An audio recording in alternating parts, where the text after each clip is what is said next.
Ready start.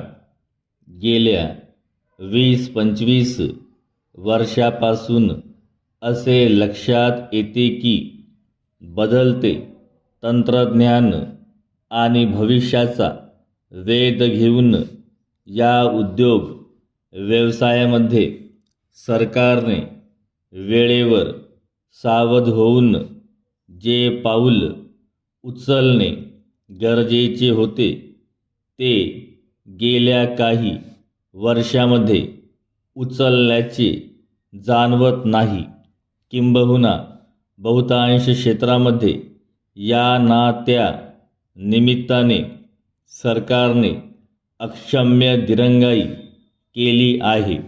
त्यामुळे या उद्योगांचा व्हावा तसा विकास झाला नाही आणि या विकास प्रक्रियेला वेग येण्यासाठी त्या क्षेत्रातील तज्ज्ञांनी निरपेक्ष बुद्धीने व राष्ट्रहित डोळ्यासमोर ठेवून वेळोवेळी दिलेल्या सल्ल्याकडे जाणून बुजून दुर्लक्ष केले. उद्योग व्यवसायामध्ये प्रत्यक्ष संबंधित असलेल्या नोकरशाहीची मनोधारणा तपासणे गरजेचे आहे.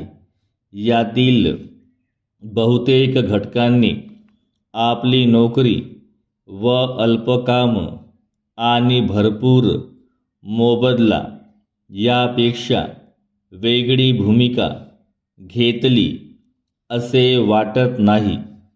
सार्वजनिक उद्योगातील राजकीय इच्छाशक्ती व नोकरशाहीच या उद्योगांच्या विकासात अडसर बनली आहे.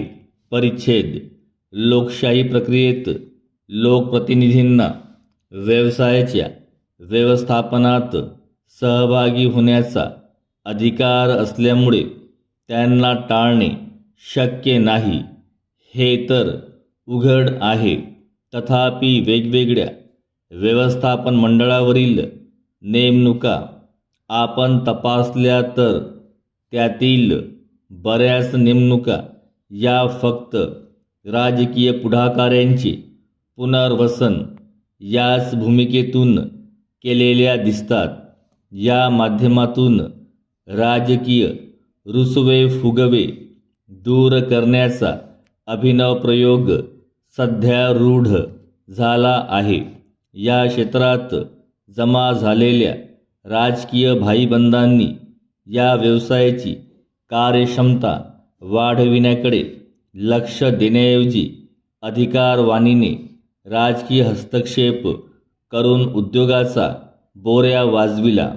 यामुळे अनेक धरणांच्या, वीज निर्मितीच्या, खत कारखाने इत्यादीच्या योजना वर्षानुवर्षे रेंगाळल्या आणि त्यांचा उपयोग निवडणुकीच्या मतांचा जोगवा मागण्यासाठी केला.